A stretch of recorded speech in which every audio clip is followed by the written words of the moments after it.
नमस्कार दोस्तों, मैं आप सभी का दोस्त आपका छोटा भाई प्रवीण। दोस्तों, आज हम लोग एंसेंट हिस्ट्री का क्लास करेंगे। उसमें हम लोग पढ़ेंगे वैदिक काल में उत्तर वैदिक काल और ऋग वैदिक काल के बारे में हम लोग जानेंगे। ठीक है, उसमें हम लोग देखेंगे कि वेद विद के शब्द से बना है। वेद यानी विद धातु के शब्द से बना है और वेद का अर्थ होता है ज्ञान। ठीक है, वेद 4 प्रकार के होते हैं, ऋग्वेद, यजुर्वेद, सामवेद और अथर्ववेद। तो सबसे पहले हम इस क्लास को शुरू करेंगे, ऋग्वेद से स्टार्ट करेंगे। ठीक है, तो आइए बिना देर किए हुए इस क्लास को हम लोग शुरू करते हैं। देखिए, यहाँ पे लिखा है ऋग्वैदिक काल और उत्तरवैदिक काल। ठीक है, वेद लिखा है, वेद विद धातु से बना है। ठीक है, वेद विद धातु से बना है और जिसका अर्थ होता है ज्ञान। आपको ऑब्जेक्टिव में क्वेश्चन पूछा जाएगा कि वेद का अर्थ क्या होता है, वेद शब्द का अर्थ क्या होता है, तो इसका अर्थ होता है ज्ञान। उसके बाद कुल वेद कितने हैं? 4। ये छोटे एग्जाम में आ सकता है। और वेद 4 होते हैं। पहला है ऋग्वेद, यजुर्वेद, सामवेद और अथर्ववेद। क्लियर। उसके बाद देखिए, सबसे पहला हम वेद पढ़ेंगे ऋग्वेद। ठीक है, इसके डिटेल्स देखिए, लिखे हैं सबसे प्राचीनतम वेद संस्कृत भाषा में पद। पद और गद में फर्क होता है। पद होता है कविता और गद कहानी होता है। ठीक है, सबसे प्राचीनतम वेद संस्कृत भाषा में पद, पद यानी कि कविता, पद के रूप में लिखा गया। ठीक है, यहाँ पे डबल स्टार है, बहुत इंपॉर्टेंट रहेगा। ऋग्वेद में कुल 10 मंडल है। ठीक है, क्वेश्चन पूछा जाएगा कि ऋग्वेद में कुल कितने मंडल है, तो 10।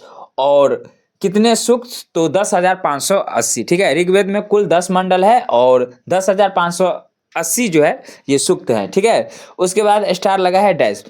यहाँ पे लिखा है पहला मंडल और 10वां मंडल। ठीक है, पहला मंडल और 10वां मंडल, इसको छेपक बाद में जोड़ा गया। ठीक है, यह सबसे बड़ा मंडल है, 191 सूक्त। ठीक है, अगला है ऋग्वेद का दूसरा मंडल सबसे छोटा मंडल है। ठीक है, यहाँ पे लिखा था पहला मंडल और 10वां मंडल। ठीक है, यह सबसे बड़ा मंडल है। ठीक है, ऋग्वेद में सबसे बड़ा मंडल पूछा जाएगा तो पहला मंडल और 10वां मंडल जो है सबसे बड़ा मंडल है। ठीक है, और यहाँ पे लिखा है ऋग्वेद का दूसरा मंडल है सबसे छोटा मंडल है। ठीक है, 43 सूक्त। ठीक है, उसके बाद लिखा है गायत्री मंत्र ऋग्वेद के तीसरे मंडल से लिया गया है। यहाँ पे इंपोर्टेंट क्वेश्चन बन सकता है। देखिए, क्वेश्चन क्या बनेगा कि गायत्री मंत्र ऋग्वेद के किस मंडल से लिए गए हैं, तो तीसरे मंडल से लिए गए हैं। ठीक है, गायत्री मंत्र किस वेद से लिए गए हैं, तो ऋग्वेद के तीसरे मंडल से।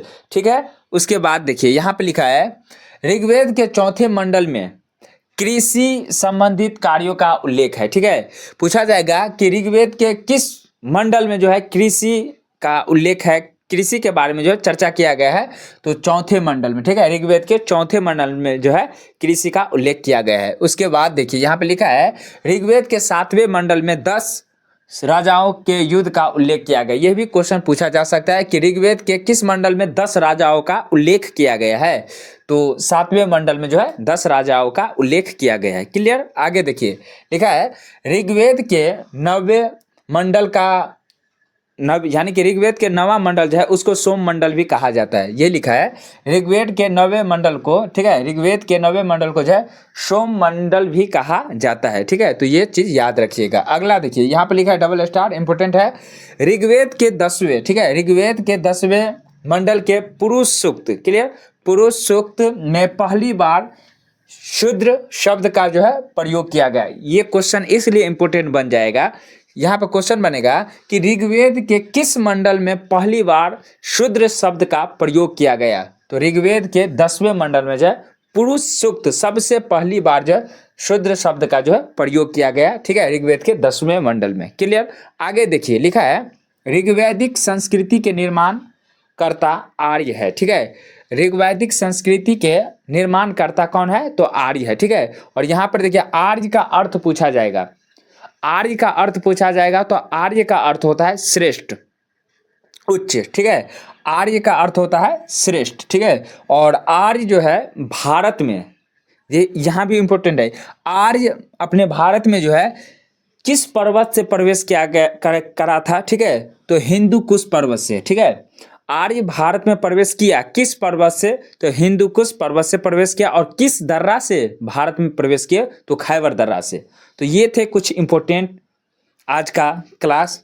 तो उम्मीद करता हूँ कि आप लोगों को अच्छा लगा होगा।